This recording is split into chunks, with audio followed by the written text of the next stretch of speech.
दोस्तों यहाँ पर देखिए ध्यान से, कह रहे हैं in a quadrilateral ABCD side AB is parallel to, आप यहाँ पर देखिए side AB is parallel to side DC। तो हमने क्या किया, ABCD एक क्वाड्रिलेटरल बनाया और कह रहे हैं कि ये वाली साइड AB जो है CD की जो है पैरेलल है, ठीक है। और हमें कह रहे हैं कि एंगल A, ये जो एंगल दिए हैं एंगल A और एंगल D, ये दोनों एंगल का रेशियो क्या दिए हैं 1:2 दिए हैं। मतलब angle A upon angle D हमको क्या दिए हैं 1/2 दिए हैं, ठीक है। और एंगल C और एंगल B का रेशियो हमें कितना दिए हैं, एंगल C और एंगल B का रेशियो दिए हैं 4/5। और ये कह रहे हैं कि ये वाली साइड हमारी जो AB है वो पैरेलल है CD के। तो आप एक बात यहाँ पर ध्यान दे सकते हैं कि जब हमारी दो लाइनें आपस में पैरेलल हो, जैसे ये वाली लाइन इसके पैरेलल है ना, तो कोई तीसरी लाइन ट्रांसवर्सल लाइन, जब वो तीसरी लाइन उसको कट करते हुए जाती है, तो ये जो आपस में एंगल्स होते हैं पैरेलल लाइन के बीच में, ये क्या कहलाते हैं, को इंटीरियर एंगल कहलाते हैं। और इनका सम हमारा कितना होता है 180 डिग्री के इक्वल होता है। तो अब ये क्या है, रेशियो है, रेशियो है भाई, सिंप्लीफाइड रेशियो है, कुछ इसमें कॉमन वगैरह रहा होगा जो कि कट गया होगा।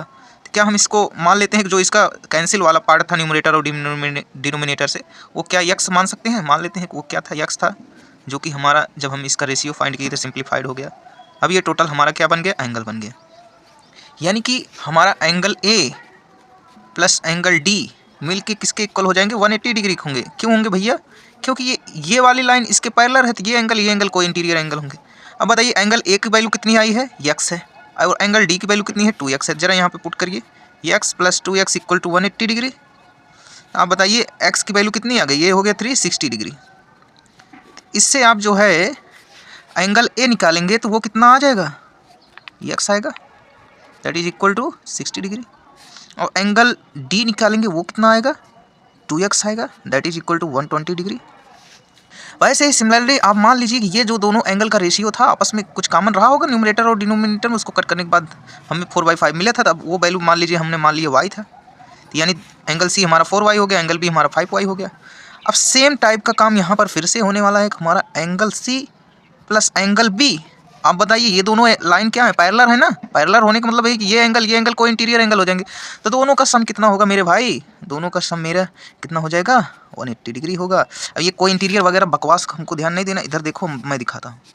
ये दोनों लाइन आपस में पैरेलल हैं, क्या ये एंगल और ये एंगल मिला के 180 डिग्री होंगे, और ये वाली एंगल इसके एंगल इस एंगल के इक्वल हो गए, ठीक है, और ये इसके, तो वही समझ लीजिए ये आपस में मिला के ना 180 डिग्री हो गए। अब इनकी वैल्यू रखिए 4y प्लस 5y, मिला के हमारा कितना हो गया 180 degree, that is 9y, y की वैल्यू आ गई 20 डिग्री। तो बताइए y एंगल हमारा C कितना हो जाएगा, एंगल C हमारा 4y के इक्वल है, जो कि इक्वल टू 4 × 20 मतलब 80 डिग्री। और एंगल D हमारा कितना हो, सॉरी एंगल B हमारा कितना हो जाएगा 5y मीन्स 5 × 20 मतलब 100 डिग्री। यानी एंगल C हमारा आ गया 80 डिग्री, एंगल D हमारा आ गया कितना 100 डिग्री।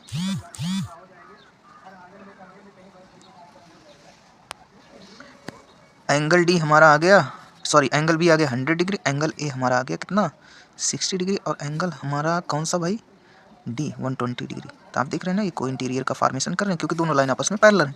अब पूछ रहा है कि इस क्वाड्रिलेटरल का अगर हमारा AB जो है CD के पैरेलल है, तो इस क्वाड्रिलेटरल भाई एक पेयर साइड अगर आपस में पैरेलल होते हैं, मतलब किसी भी क्वाड्रिलेटरल का अगर वन पेयर जो है आपस में पैरेलल होते हैं, तो ट्रैपेजियम का फॉर्मेशन करता है। इसका नाम दूसरे का क्या हो जाएगा, ट्रैपेजियम हो जाएगा, ठीक है, क्या हो जाएगा ट्रैपेजियम हो जाएगा। Okay, thank you.